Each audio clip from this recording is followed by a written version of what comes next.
All right, guys. Thank you again for joining us on another episode of Black Coffee and Crime. My name is Brandy, and this is Jackie. that's Jackie over there. So, hey, Jackie. Um, Oh, so we are here for yet another week to talk about true crime, current events, and other bullshit. mm-hmm. Um, as far as current events goes, of course, there's like a thousand things going on right now, but we're gonna talk about this case, y'all. So we're gonna take as much time as we can talking about this case of JonBenet Ramsey. It's been like 24 years since this child was Yeah. found in her Colorado home, so we're gonna go ahead and get into that. But of course, as always, we have church announcements. Now, the announcements are as follows: uh, always obey your ushers, be nice and be kind, no chewing gum in church. Um, no getting up until the benediction, and put as much as you can in the offering plate. So that's what we do every week. We always talk about true crime. Most of the time we talk about things that about people that look like us, but we deviate from that because it's our show and we can do that. So again, this week we're going to talk about Ramsey. Couple of things before we end the church announcements. Okay, I have a few product plugs. These are not sponsored products. These are things that I actually purchased because I like buying stuff. One of them is from, I went to this coffee shop called Black Coffee in Fort Worth, Texas. I noticed it was Black Coffee and I was like, oh, that is so cool. So I went out there on Sunday and it's a nice little shop. It's on Bond Street off of 287 South. So if you're over there, please go. It is a small business, Black owned business. Go over there. They have awesome coffee. I had something called a Black Eye, which is regular brewed coffee with espresso shots in it. Ooh. It was really, really good. And I actually bought some coffee because I have to buy. You have? This is called Polly. It is Ethiopian and Sumatra dark Ooh. roast blend. It's what I'm drinking today. So we actually have coffee today. So that's what I'm drinking today. So go over there.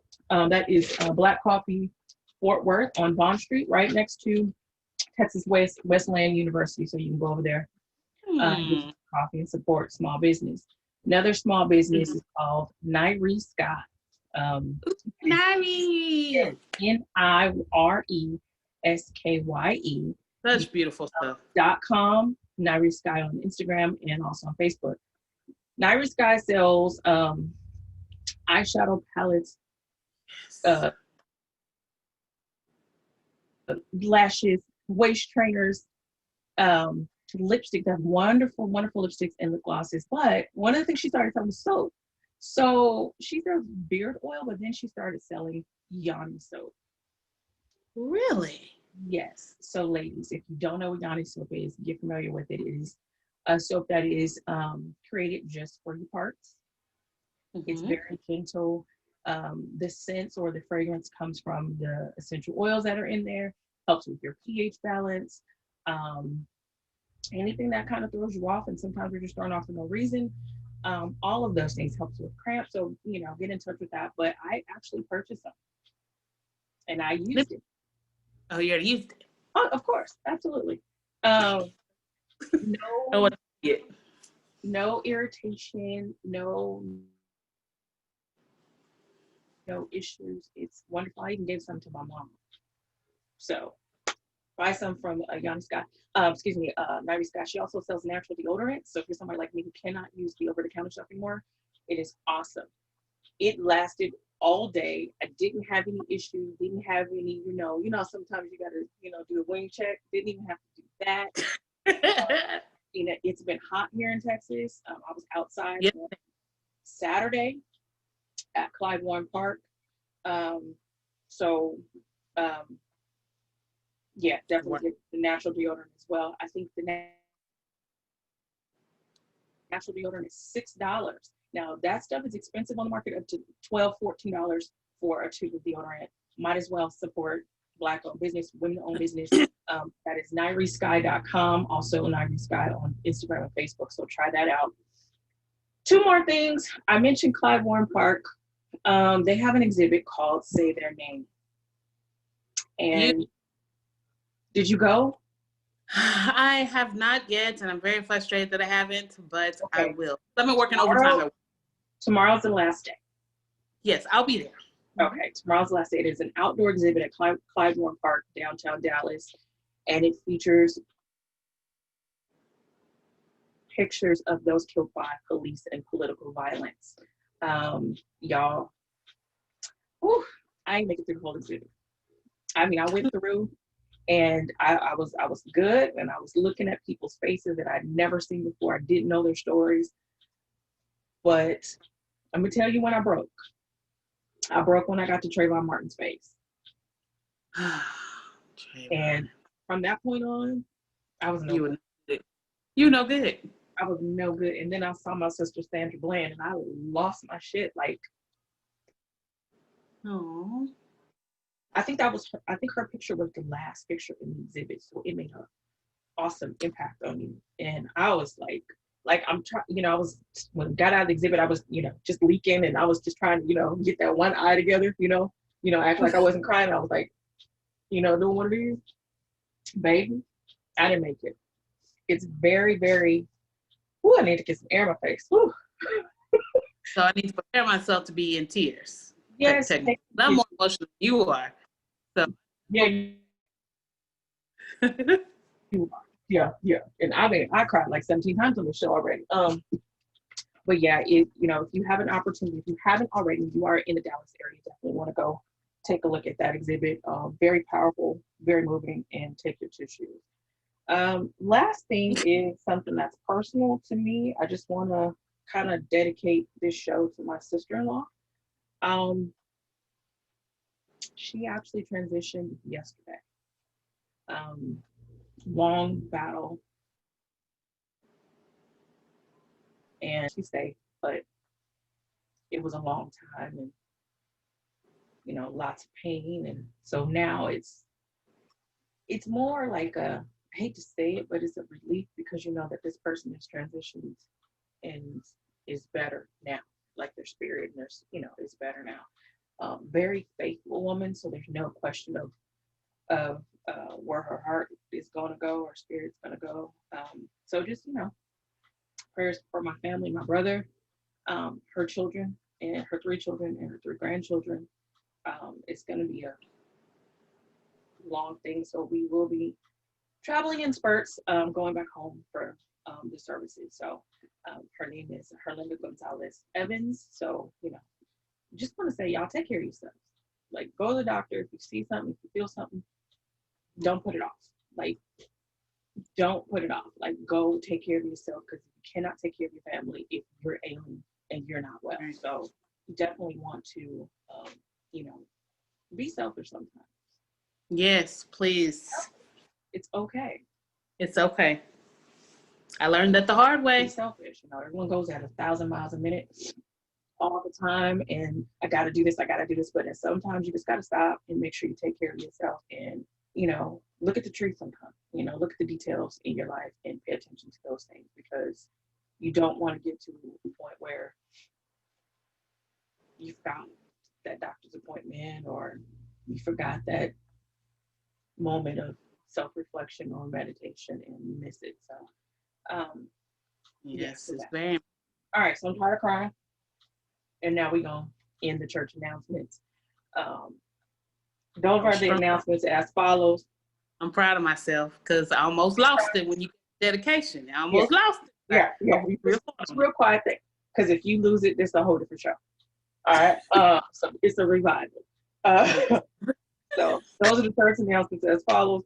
Please govern yourselves accordingly. Okay.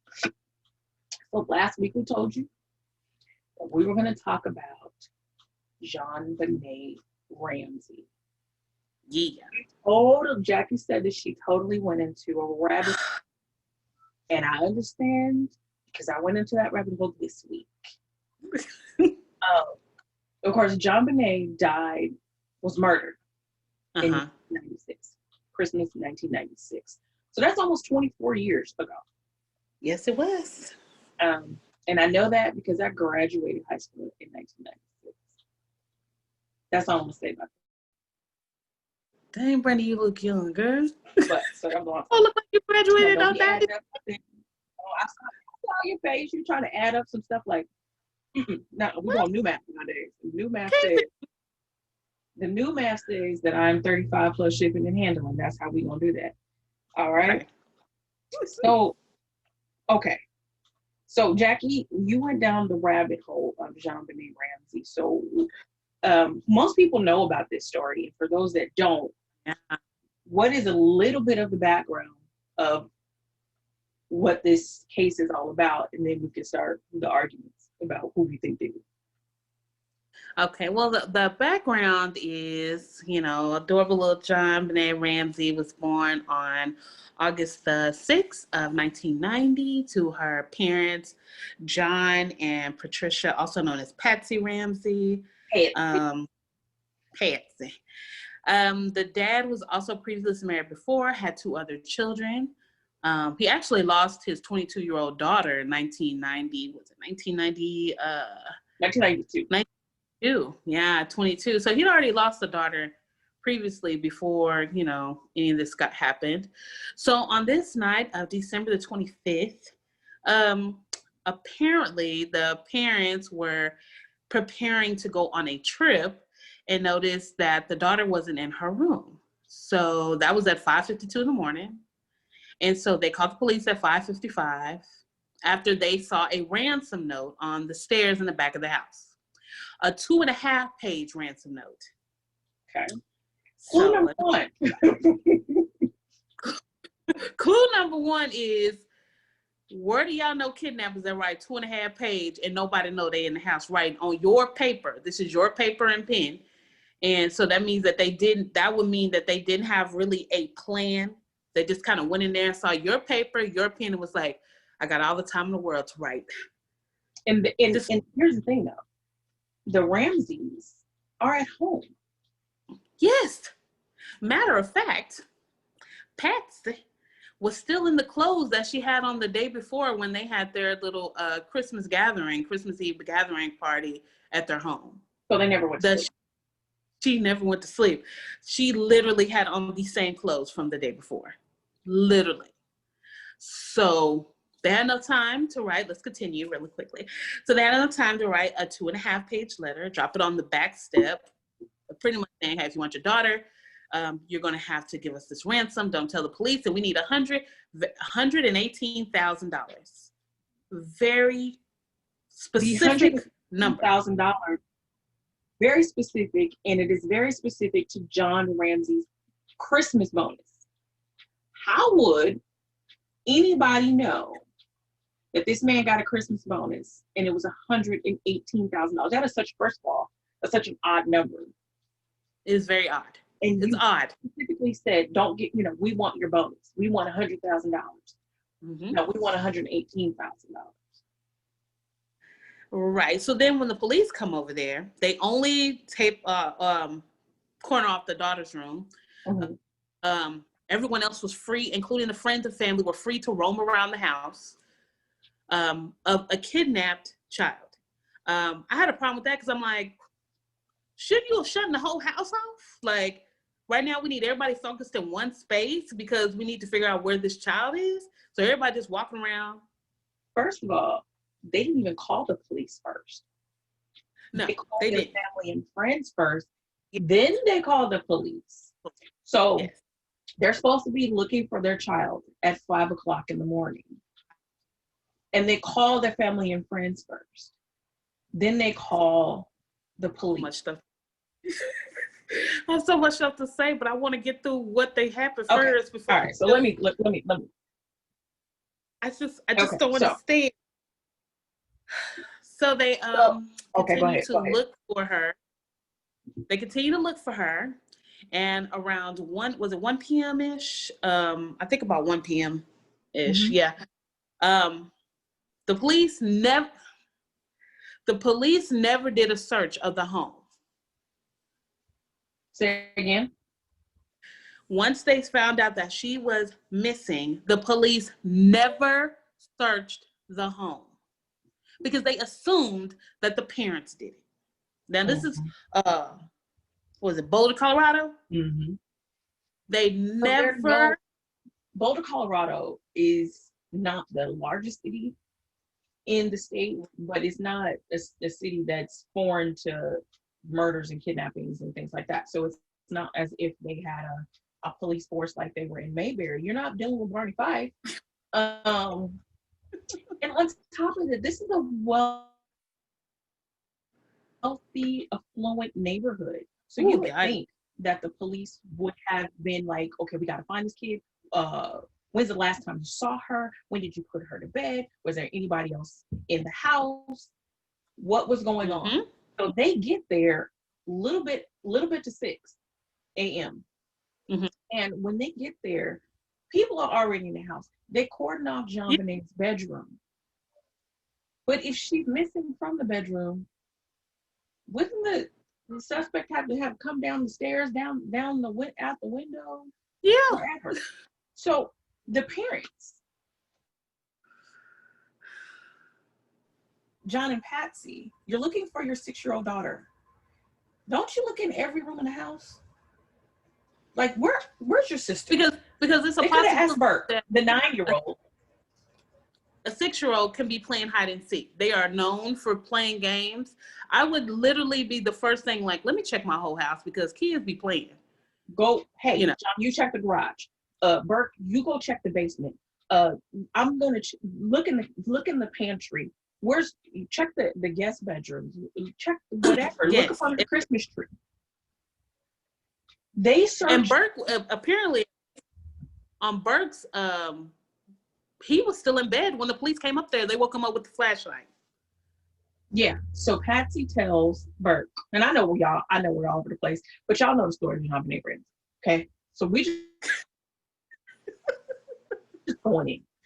So apparently, in an effort to protect Burke against the scrutiny of everything, she tells Burke to stay in his bedroom the entire time that the people were in the house. Nobody questions the 9-year-old to say, have you seen your sister? Yes. Isn't that not one person that you don't, even the cops, I'm like, you didn't think it was a quick question, like, have you seen your sister lately? When's the last time you saw her? They did not allow the little boy to be questioned until a couple of days later when they were at the police station. Okay, so the police come, and from 6 o'clock in the morning till 1 p.m., no one does a thorough search of the home. No. When a child is missing. It's funny because, like, it sounds ridiculous. 7 hours. It sounds ridiculous.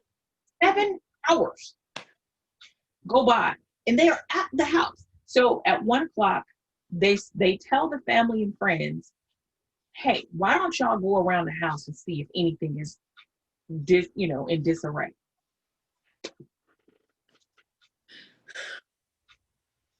You're telling people who are not law enforcement professionals to walk around a crime scene and see what you can find.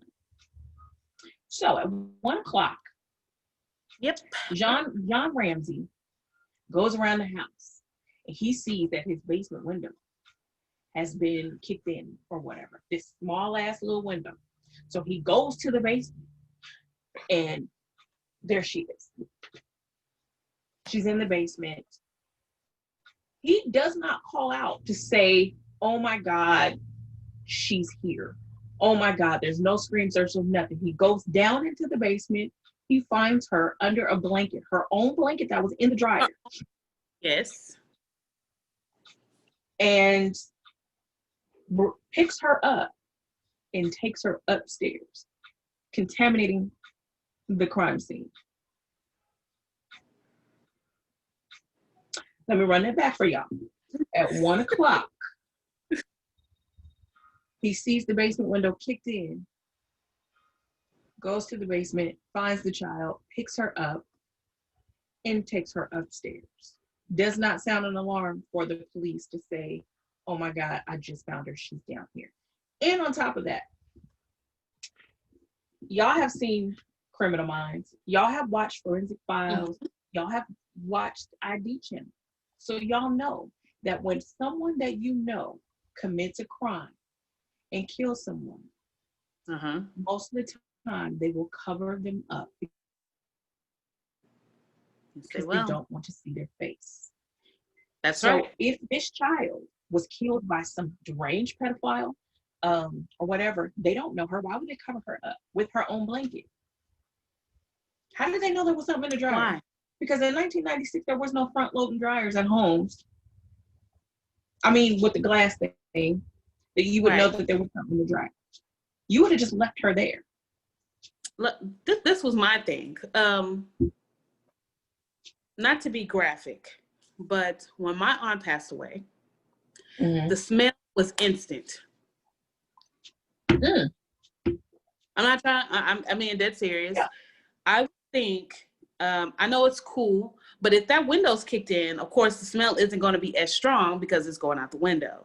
So when somebody know that, but a killer would not think and to think, let me open up this window just in case of smell, right, and draw attention. And when it's a violent death, again, that's a little graphic. When someone passes naturally, the body will expel.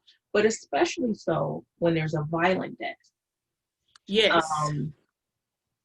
The body will definitely expel anything that's in there.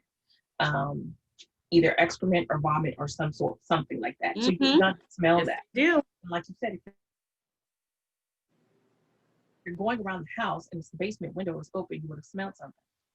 All the people in there, nobody, not one person smelled that. It's a distinct smell. And you mean tell me not one person smelled that? Nobody smelled it because nobody went to the basement. So after John goes to the basement, he finds JonBenet down there. This is what they find. In the coroner's report, she had a skull fracture, but she died of asphyxiation by strangulation. So she was strangled. There was a garrote found in the basement that was made out of the handle from Patsy's paintbrush. Yes, which is odd. Listen. What? What kind of criminal writes a 2-page ransom note on stationery found in the home with the pen found in the home, and then has to find some tools in the basement to make the murder weapon and then leave the murder weapon? Don't most experienced criminals, bring stuff with them? If your purpose was to kidnap the child in the first place. Right. Lord today. When I read that first, I like the paintbrush in their house, and they just up looking for stuff. Like, oh, okay, we can use this. Okay, so these people are rummaging around in your basement. Okay, let's just bypass the note that probably took all of 15, 20 minutes for them to write. Because it's 2 pages, y'all. I mean, 2 full pages, like you in the SAT exam, write me 2 Yeah, it is. And it's just, it doesn't even make sense. If you read it, it's just rambling. It's I'm gonna read that letter. Letter just a bit. So yeah, let's just bypass the letter. But let's just go to the actual crime scene. The basement window is a small basement window. It is not a full-size window. It is a small basement window, not even big enough for someone to get through. There was no fibers to indicate that someone kicked it in, got their leg caught, got a shirt caught, no skin cells, no nothing to say someone tried to slide through this window. But here's the thing. John had already reported that window had been broken several months before. Yes, he did. So that basement window had been previously broken. And everyone knew that. So it wasn't even big enough to get a full-size man through this window. So they find the child. She's dead by asphyxiation. They also find that she has, the coroner finds that she was sexually assaulted. However, there were no semen cells found inside her body, but there was male DNA found inside of her underwear. Right. Okay. Because she had been cleaned. She had been cleaned up. Okay. Because we haven't said who we think is the culprit yet. So let's Right. not get to that part into the end. Let's do this like a British drama because they saved it to the last part. They sure. Oh, the child is sexually assaulted. There's no semen found inside her body, but there is evidence of damage. But there is DNA found on her in her side of the penis. So the media, of course, runs with this. There's DNA in her panties, blah, blah, blah. But the coroner said, the investigators say, that doesn't mean that the DNA found in her underwear was the DNA of the person that assaulted her, because the DNA in her underwear is touch DNA. So anybody who touched that child, i.e. her father, i.e. her mother,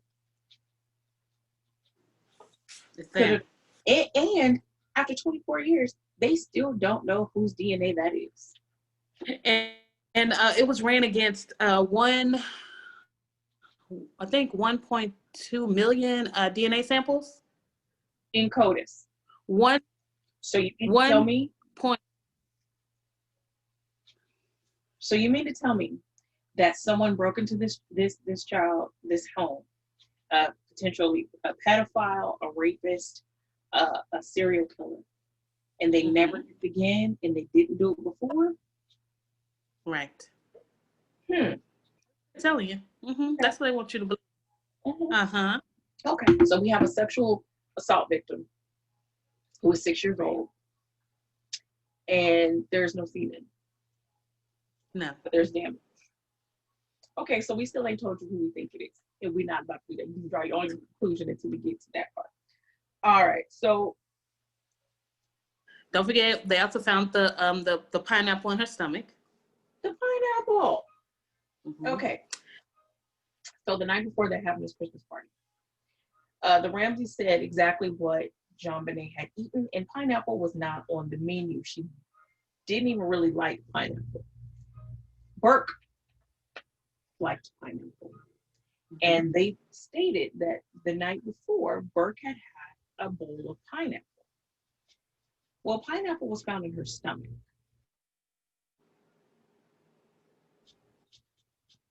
And the bowl that was in the kitchen had Burke's fingerprints on it, as well as Patsy's fingerprints on it, not JonBenet's. Yes, so part of the theory was she, as a 6-year-old, teasing her 9-year-old brother, went in there and took his food or whatever, but her fingerprints are not on the bowl. I don't know about you, but I've seen 6-year-olds handle dishes. They touch everything. Yes, they do. I have a 5-year-old niece that literally touches everything. Like she literally has to touch everything. They literally walk around going like, she has to go to the next thing. This is how they do. So you mean to tell me that this 6-year-old very politely, now she's very poised, so I'm not saying that she wasn't a very mature 6-year-old, but she went and did this and didn't touch the bowl? If the bowl is on the counter, she's 6. Don't she have to reach up and get it? Yes, you do. Okay. But because they got a ginormous house, so it ain't just gonna be in her little reach. Right. But the pineapple was fine in her stomach. It was Burke that was eating the pineapple the night before. So another question is, how did she end up eating the pineapple? Was, did she actually, just steal some of her brother's food? But what they say is about this pineapple, which is, it's like a red herring, this pineapple. Like it has almost nothing to do with anything, but it's just there. It's just like this thing that's there, but why? It's very random.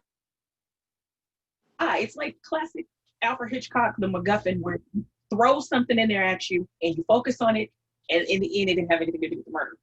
But so the pineapple's there, and part of the theory is that maybe he forced her to eat it, or something like that, or she just stole it out of his bowl. But here's the thing about this. Patsy said that she saw Burke eating the pineapple in the kitchen. Well, when Burke was eating the pineapple in the kitchen, JonBenet was supposed to have been asleep already. Yeah, already has supposed to have been in the bed. Make it make sense. How did she get the pineapple if you had already put her to bed? Before you gave Burke the pineapple. Make it make sense. I think it's just a thing of none of this, the story and the timeline that they give Don't add is up. just like, it's not adding up. It's new math. It's new math. It's not adding up. It's not adding up.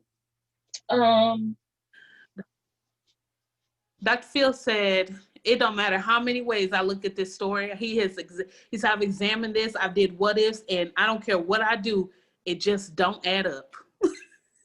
He said, I don't care. When he was talking to Good Dad Man, or whatever it's called, in regards to him doing the interview with Burke, he said with Burke, he's like, it just doesn't add up. It don't matter what we do, it doesn't make sense. Something does not make sense. So it doesn't. It is a crazy case.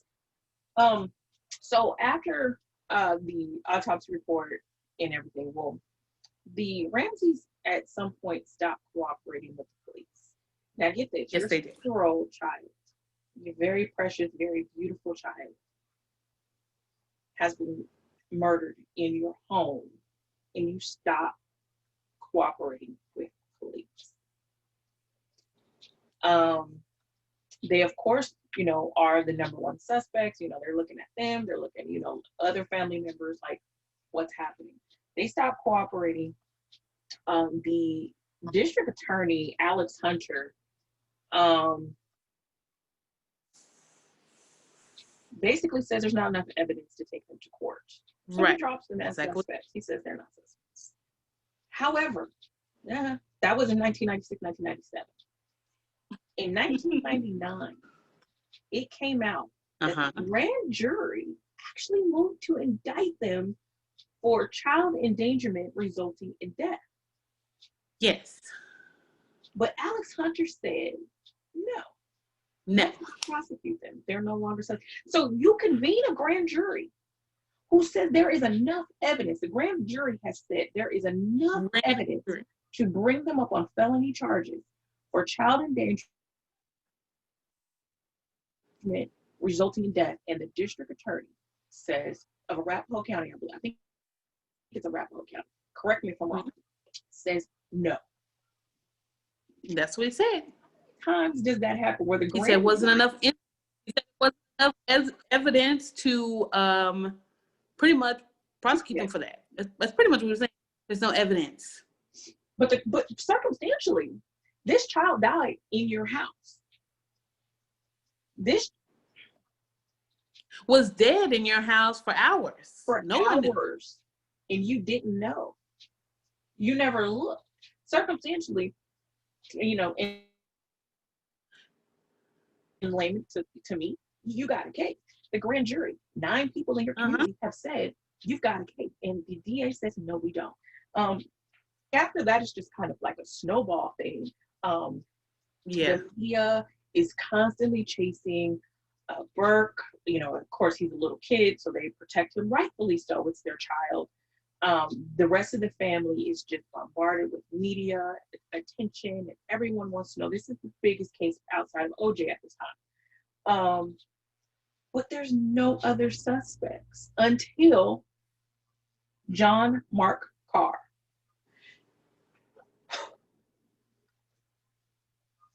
John Mark Carr looks, now listen, I don't even know how to say this, because you shouldn't say that someone looks like a killer, but sometimes they do.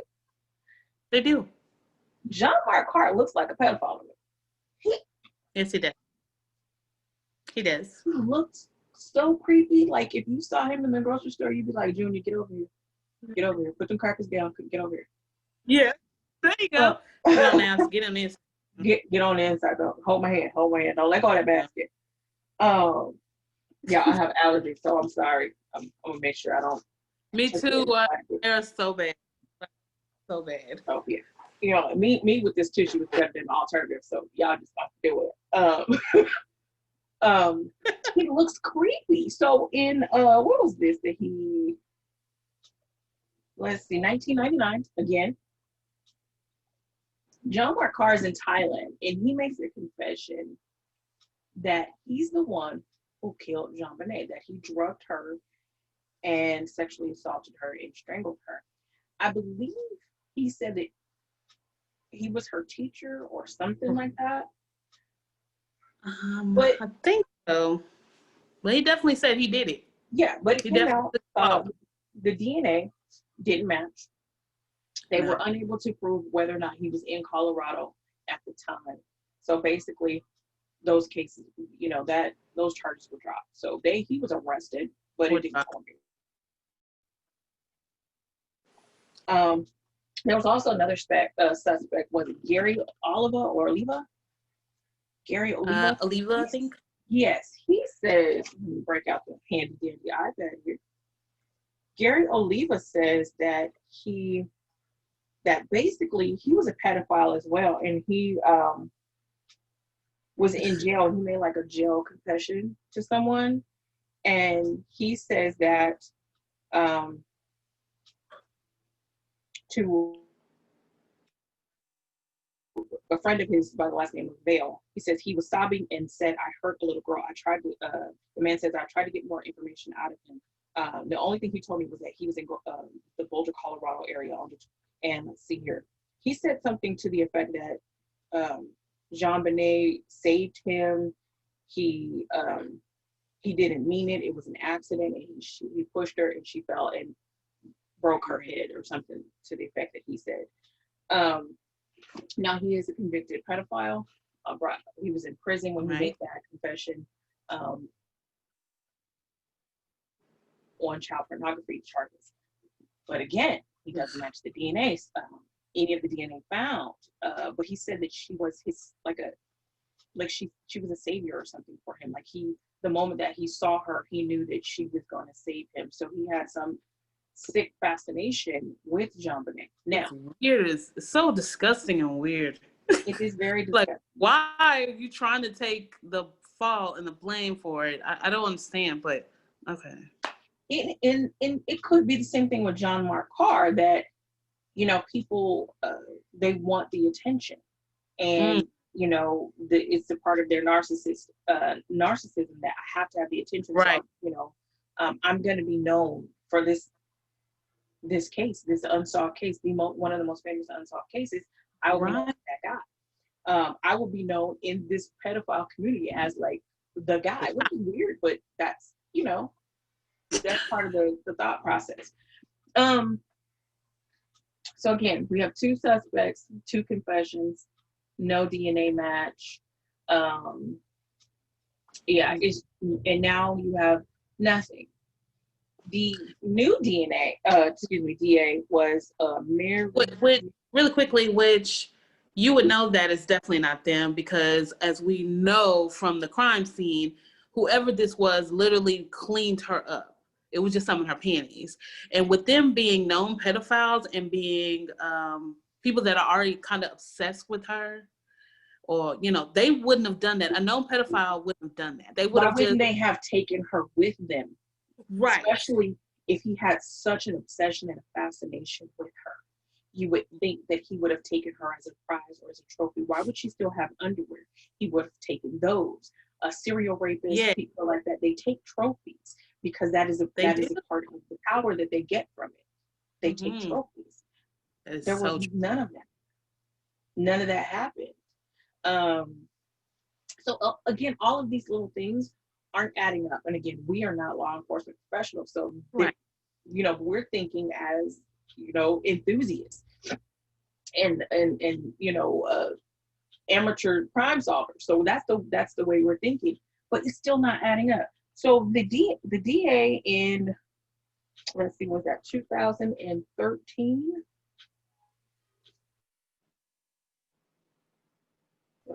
I want to say the DA in 2013, I believe, Mary something. Y'all, I'm so unorganized today. I'm so sorry.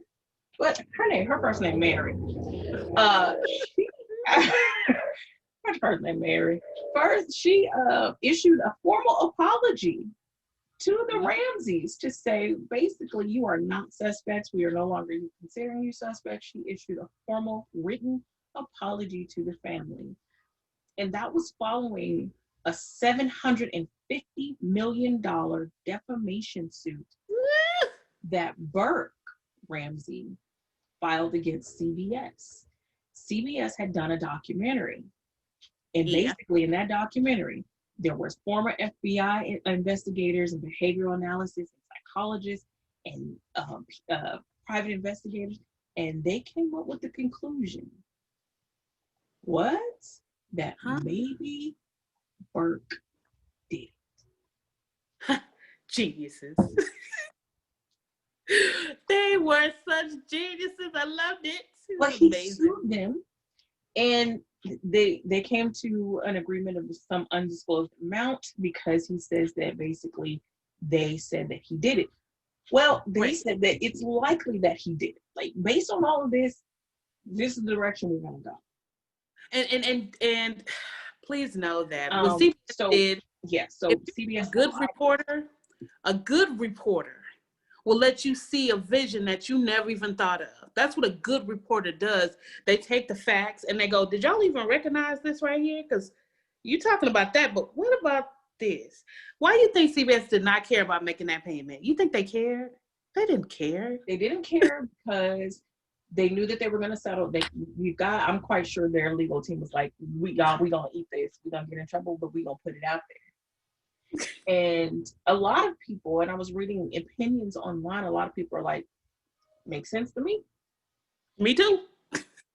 Makes sense because, okay, now let's go into our theory of why. Now listen, Burke, I ain't got no money. So, I mean, you can get that iPad if you want. I mean, yeah, I ain't got nothing. I don't know what you got. You know, I got a car outside. I don't know if you need that, but hey. But listen, this is my opinion. Let me backtrack a little bit. Since that baby was found in that house, all the speculation has been somebody in the house killed that baby.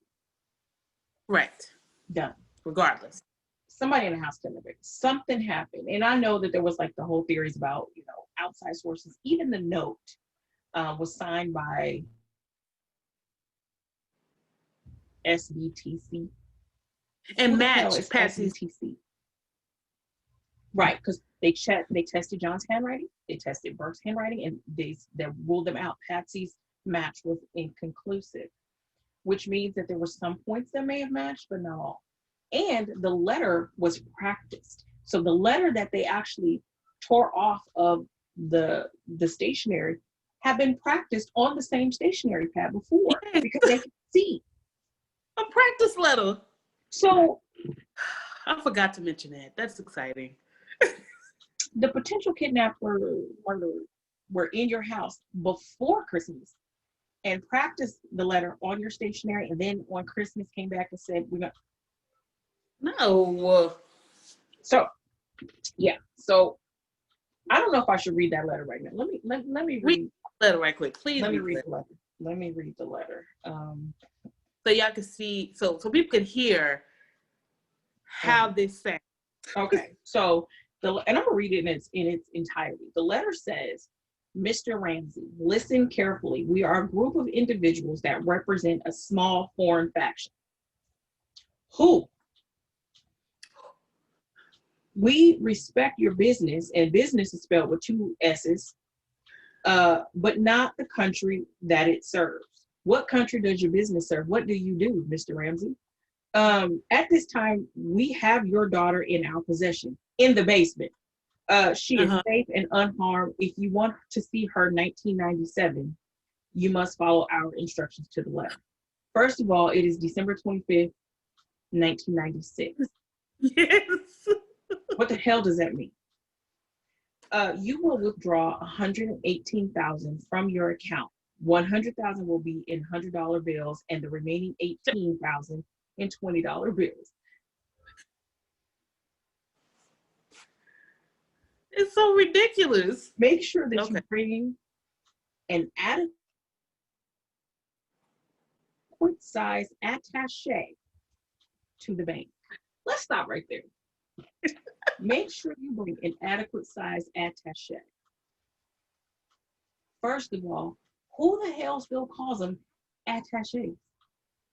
And how the hell you who still says that? $100,000 $118,000 in an attaché. Would you bring a duffel? Why are you telling you are a kidnapper and you are telling them not only the denomination that you want, but you're telling them, please bring that in a Louis Vuitton duffel. Yep. What? I don't care how you give me my money. What you bringing it? Just make sure you give me bring the an money. adequate size attaché to the bank. When you get home, you will put the money in a brown paper bag. Don't take the brown paper bag to the bank. Don't take it to the bank. Take the attaché to the bank and then bring it home, put it in a brown paper bag. I will call you between 8 and 10 a.m. tomorrow to instruct you on delivery. The delivery will be exhausting, so I advise you to be rested.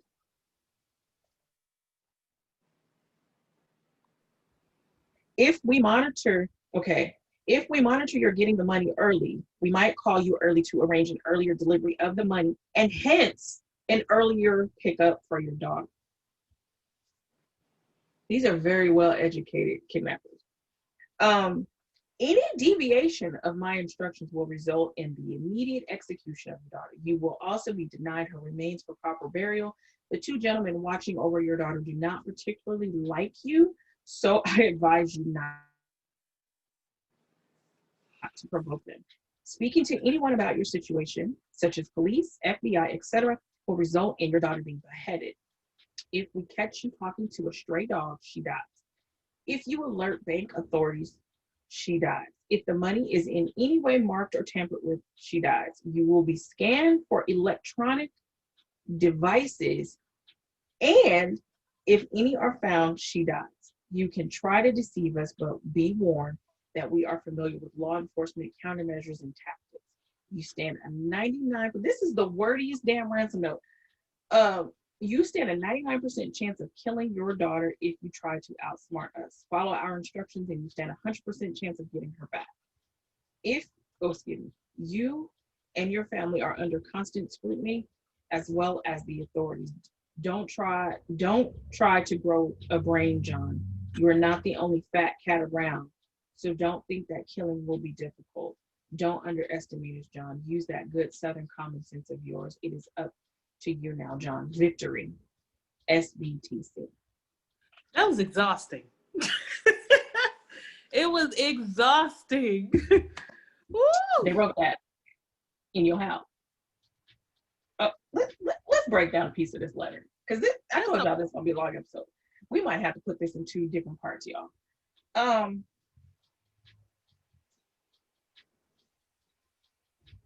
The wording and the structure of this is like textbook essay style. Yeah. Okay?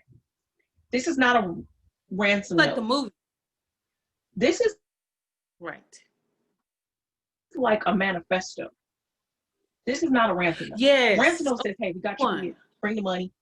This is how much we want. We're going to call you. Once you get the money, we will call you to drop this money off at. Don't fuck with us. We're not playing. Not, we're a small foreign faction. Who do you represent? Who? And then SB, it's just all wrong. Make sure you bring an adequate size attaché to the bank. Who uses attaché? Nobody. Nobody said I'm probably the only person I've heard say attaché in the last 30. No, I ain't never known 30 years. What does it say?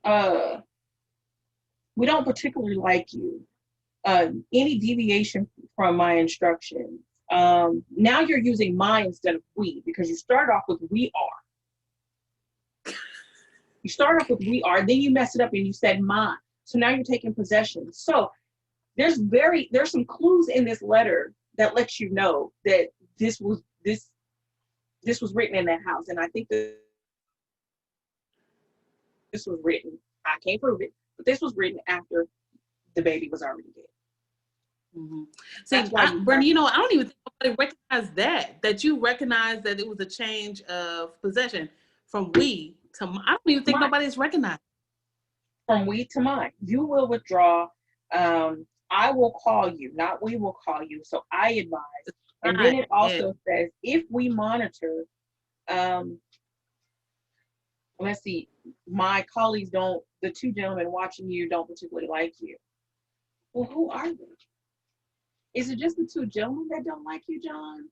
Or And what he or is it was, the group that doesn't like you, or if I don't like you? Like, get it together, pick a struggle. he was literally So, the president of a graphics company. so The name of his company was Atlas Graphics. He just did graphics. we respect your business, but not the country it serves. So it makes it seem like John is like a arms dealer or some political whatever agent to another country or emissary or something. He's a regular guy, a working wealthy guy. Yeah. So the letter makes no sense. And the fact that it's 2 pages and that it was written on their stationery in their home with their pen, yeah. You bring a ransom note to the crime scene. You don't write the ransom note once you get there. Then on top of that, we have your daughter. And if they did write the ransom, it's going to be quick. It's going to be a quick, straight to the point. Look, we need this money by this time on this day. We'll hit you up when we're ready. Click. That's it. It's simple. It's not you will be scanned electronically. So it may be on an envelope, simple, folded up, thrown in the house. Kind of like the envelope your mom used to leave you when you got home from school, take the trash out, take that hamburger meat out, and don't let nobody in my house. Yeah. Just like that. So in the letter it says, right, on the telephone bill. So in the letter, it also says you will be scanned electronically for devices. So I'm gonna drop this money off, and you're gonna send somebody over here. I'm not gonna drop it off in a telephone booth at the Denny's in the last booth at Denny's. I'm gonna drop this money off, and I'm gonna hand it to somebody. You're gonna take one of the wands that they used to have for TSA at the airport and scan me. I'm so damn confused. Like, y'all doing too much. So the words are too big. I mean, even the wording is like, it's an intelligent person writing that. Someone who is very familiar with vocabulary. You're using big words. Deviation and let's see, some deviation from any deviation of my instructions will result in the immediate execution of your daughter. Let me tell you how wordy that sentence is. Listen to that sentence. Deviation of my instructions will result in the immediate execution of your daughter. And then the way that the rest of the letter comes, you will be denied her remains for burial. If she does this, if you do this, she died. If you do this, she died. If you do this, she dies. That is, most people do that in speeches. Everyone has heard Martin Luther King's "I have a dream" speech. You know how he keeps saying, "I have a dream, I have a dream." That's to drive home the point over and over again. In the basement. That's something educated people do. Like, we have your daughter in our possession. She is safe and unharmed if you want to see her night. You want her to see 1997. I've read that wrong. She is safe and unharmed, and if you want her to see 1997, you must follow our instructions to the letter. And what was the point of that? Planned on getting the money today. Right. The letter is written, that first paragraph, as if they've taken her out of the home already and then left the note and skedaddled. Mm-hmm. But she never left the house. And if y'all were home all night, how did they leave the note? Who left the note? Where was the note found? The note was found outside the basement. So wouldn't you have looked in the goddamn basement? Sorry. Wouldn't you have looked in the basement? I just don't understand why that wasn't a place to go look. I just don't. So this letter, what I just read, was found on a website called statementanalysis.com, and it actually gives an analysis of this letter and really breaks it down about what it means. Also on Reddit. Okay. Now, if you talk about rabbit holes, Reddit is the ultimate in rabbit holes. They talk about the way that the letter is signed. SBTC. And they're saying that somebody says Patsy wrote it and she signed it Victory SBTC in exactly the way it sounds. The victory over death and being saved by Christ's death on the cross. So basically, SBTC means saved by the cross. Wow. So that was from Reddit. That was from someone posting on Reddit. That's good. Let's see here. Oh yeah, let's see. And also talking about what SBTC means. Like no one has ever been able to find any sort of group or faction that goes by that that acronym of SBTC. So it's something that was made up. But I just ran across that Saved by the Cross today, and I was like, that's good. Because there's a lot of theories, and people talk about that they killed that baby because something happened. Like somebody was abusing that child. And let's address the elephant in the room. The elephant in the room is this. You have this 6-year-old child who looks 20 in some photos. Yeah. And it was disturbing in the 90s. In the pageant world. And in one interview, I think it was Juju Chan in 2013, I think it was, John Ramsey talked about how he kind of regrets having JonBenet in the pageants and stuff, and making her look as mature as she did, and maybe that was one of the reasons why people were drawn to her. But I don't think she was harmed outside of that house, in my opinion. I think she was harmed inside of the house. And I don't think the dad did it either. No, and I don't think Patsy did it. So who does that leave? The 9-year-old Burke.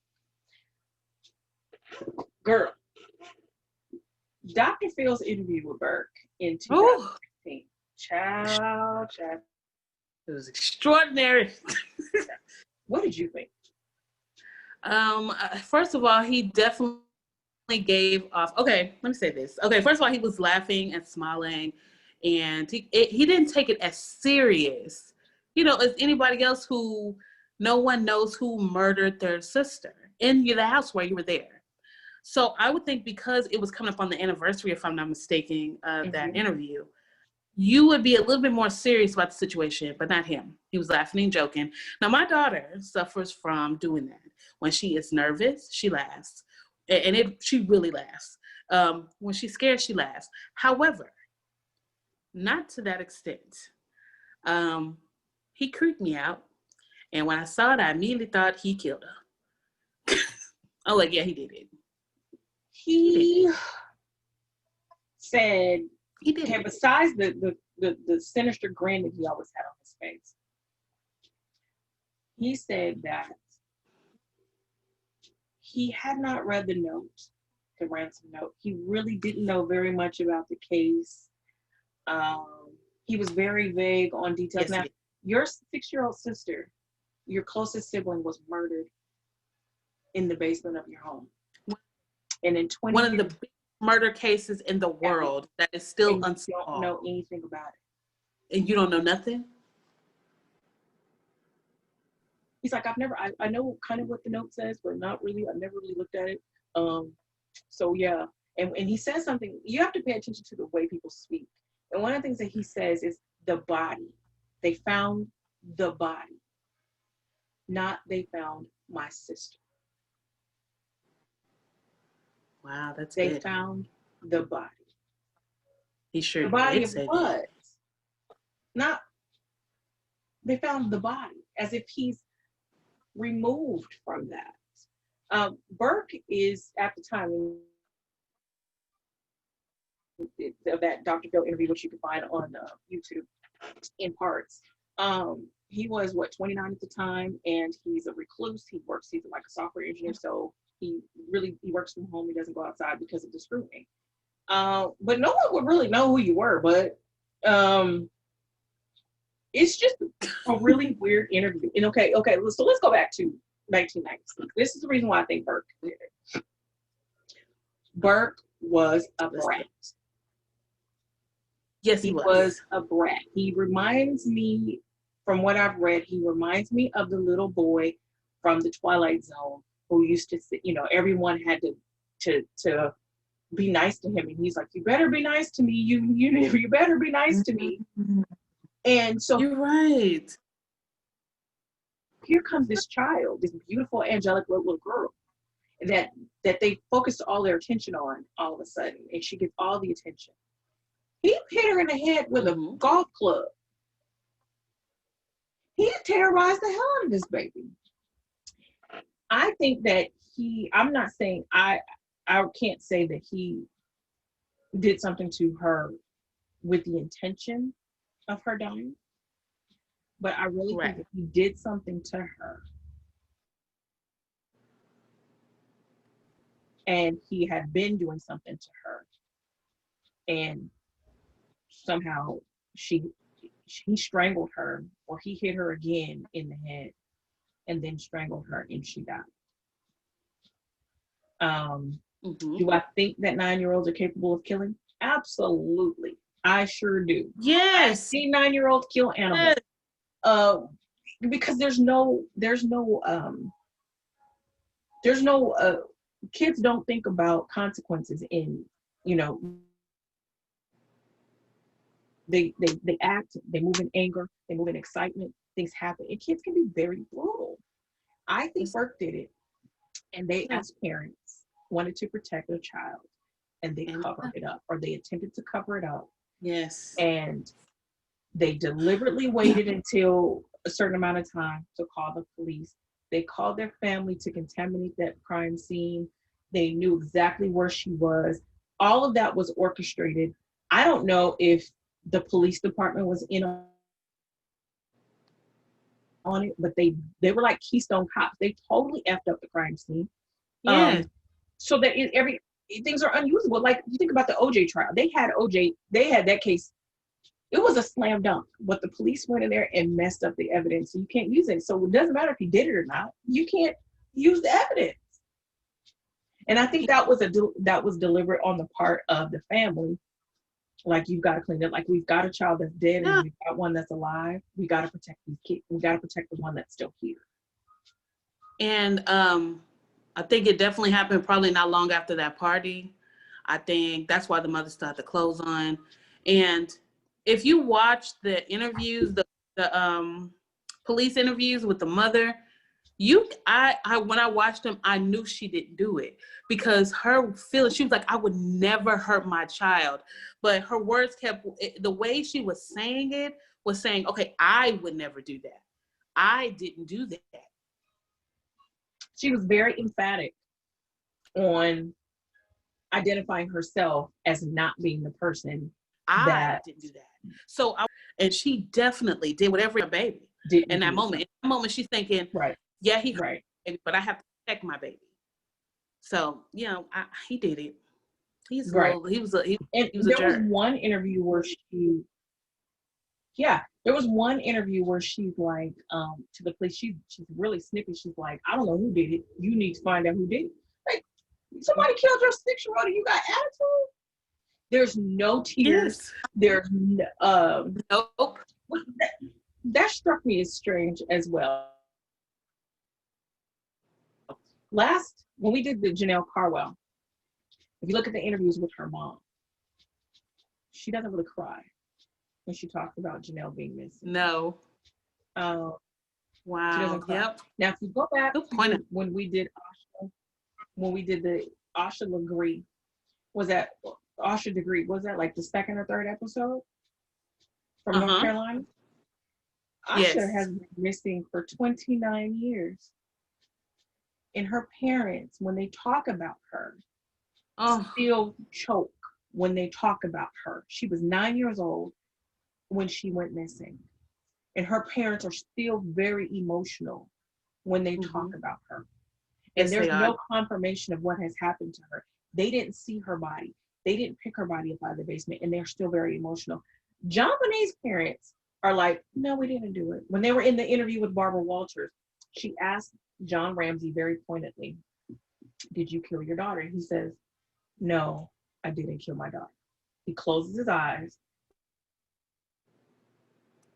He says, no, I didn't kill my daughter. She asked Patsy the same question. She says, Mrs. Ramsey, did you kill your daughter? Didn't blink, and she says, no, I did not kill my daughter. John Ramsey blinks. He doesn't blink. He closes his eyes. It's not even a blink. He's, no, I didn't kill my daughter. So he's shutting himself off from a direct look and a confession to say, because if you ask me, no, I didn't do this. No, I did not. But he's, and I'm want to look you in your eye. So it's kind of like he may not have done it, but he's aware of who did it. He's aware of how it happened, and he's a part of that cover up. Yeah. Listen, y'all can't sue me because I ain't got nothing. And this is me either. my opinion, and I can't prove it. But I think that it was Burke. And Patsy, unfortunately, died of ovarian cancer. I think in 2000 or something like that. John remarried. So he's on his third marriage, and he moved away from the home. I don't know where Burke lives. John lives in like Michigan, but I don't know where Burke lives. So it's kind of like one of those things that no one is going to find out what happened to JonBenet. Never going to find. No. Because Burke is a very young man. And so. And did you watch his interview as well? John's not going to say anything. He's what, 70 something, 60s, yeah. 70s? What'd you say? So did you see Burke when he was a child and they were doing the interview? You know, they get a child psychiatrist in there and talk to them. He was so disattached. I'm talking about completely disattached to what was going on. And I thought that was weird because a 9-year-old, normally when they find out that your sibling passed away, they're kind of curious as why would that happen? What happened? Like what? It was completely detached. It was like a normal interview. He was kind of bouncing all over the place, and part of what they say that she, like they kept him away from what was happening because they wanted to protect him and all this stuff. So someone goes into your house and your child is missing. You can't find her. Don't you keep your other children close to you? I need you right here. I would think so. Yeah. As the father, you would say, you guys stay in here, don't move. I'm going to check the house to find out where she is. Yes. My other kid, who the hell knows? They might still be here. It's just one of those things that is so old. Then you would think, why wouldn't you check the basement? Because they still may be there. Why would you? My instinct would be like, I would think, I know for a fact, most males' instincts of their family are protective. And they're going to be like, look, you need to stay in the room with him. Let me go check out and see what's going on and find out where she is. And they're going to protect. It was as if that was the only place they didn't check. Yes. Oh, thank you. The most obvious hiding place would be, let's check the basement. What if she fell down the stairs? What if she got caught between the wash machine and the... I was thinking, right. And even then I was thinking like, out of all considering where she was in the basement, if you would open the door and went down just a couple of steps, she would have been right there. You would have seen her. She was literally right there. So the one place, not even a cop. If a cop would have just one, she would have been right there. So this is one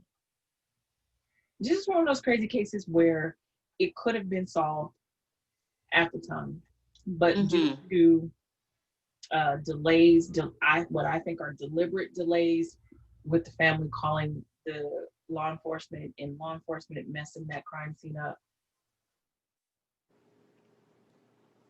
This is one of those cases that I truly believe no one is ever going to find out what happened to JonBenet unless there's a confession letter on someone's deathbed. Like I said, Burke is a very young man. So, he's probably going to live into the 80s or 90s or whatever. God. So I think it's going to be one of those cases that is solved 70, 80 years after the actual crime, because we're already 25 years in and we still don't know. I don't know. But, it's still very, very talked about, and like, it's obvious. It's still a very talked about case. It's very still fresh in people's minds. This is what I forgot. The DNA, they ran it through CODIS. They didn't find it. Another reason why I say that Burke did it is because he's 9. So he wouldn't necessarily have semen at the time. And he could have been a non-secretor. And if you cleaned up the crime scene, if she was cleaned up or whatever, they wouldn't have found it. And there's no indication on anything that I've ever read that Burke was ever tested. I could be wrong. I may have missed it, but I didn't read it. I'm glad you brought that up. I was gonna say something, but I'm like, and I read that no one has ever tested him. He has still yet to be tested. So if there's touch DNA, and they also said that on the pineapple, the bowl of pineapples, his fingerprints were there, Patsy's were there, and their DNA was on there. But of course, they lived there, so it would be there. But why wouldn't JonBenet's be there? Yeah, it doesn't make sense. It's kind of like, and I just don't buy the theory. I don't know. Someone who's a pedophile, child rapist, killer, whatever, would go into that house, leave DNA, and you can't find him. And he's never committed a crime before or since. Nah, I'm not buying it. Not buying it. The reason why they haven't found. This means he was literally, playing with her body. You know what I'm saying? Okay, let me try, And there wasn't even much blood. No blood. Wasn't no blood there. It's just a little bit. It was if I'm not mistaken, it was a little bit just surrounding. You mean to tell me she got hit in the head, ain't no blood? That's why I think little fragile. Those were old wounds, and maybe that had happened earlier during the night in another part of the house or some other time, because she had a skull fracture. And I don't know if you've seen this photo, but there's a photo of her from the side, and you see this big giant bruise like right here, which is it's very disturbing. So I'm not going to post that at all. But there's a bruise right here on the side of her head. There's no blood around her mouth. I didn't see in the photo that there was blood around her mouth or her nose or anything. Yeah. That's so odd. He was a little nasty. Cause very. I think just by the doctor interview, something wrong with that dude. Yes. Something wrong with that dude. We're gonna get in trouble for that. Something wrong with it. Yeah, I know we're gonna get in trouble for saying it. But that's okay, because you can sue me and I ain't got nothing. But I said it. Sorry. And you're nasty. You're nasty. And you're nasty. Something's wrong with Burke. So that's my theory. That's my take on the JonBenet Ramsey thing. I don't think it's ever going to be formally solved. I think it's going to be a cold case forever. But it seems to be that happened in-house, and everyone in-house moved to cover it up to protect the remaining child, which is Burke. Right. Nasty. Yes. So that is our take on JonBenet Ramsey. That is episode 12, or 12. Yes, we are. By the time we get the episode, I'm happy about that. We're still doing it. Okay. Yes. So I'm not even sure what we're going to do next time. I'm quite sure that we'll have a lot of things to talk about as far as what the hell happened on Al Gore's internet, including y'all Cheeto and Chief talking about the California fire started because trees exploded. Whew. That's what the man has said, that the trees explode, so that's why you got fire. That is what he said. That's what that man has said. That's what That's the man amazing. said. That's I can't confirm or deny whether or not exploding trees start fires, because I mean, I lived in California my whole life, and we had fires all the time. yeah. And most of the time they were started by people, not by exploding trees. So, but that's what the smartest man in the world said. So we gotta kind of go with that. So next week we'll be back here next Thursday where you can join us. We will always post to YouTube, so you can find us at YouTube. On YouTube, every Thursday we'll be dropping episodes on Instagram. You can find us there. And Facebook at Black Coffee Crime. So if you want to know what we'll be talking about next week or things that we find on the Outdoors Internet, check us out there. And 7 p.m. Central, we will be in the comments. So if you want to interact with us, just go to the comment section.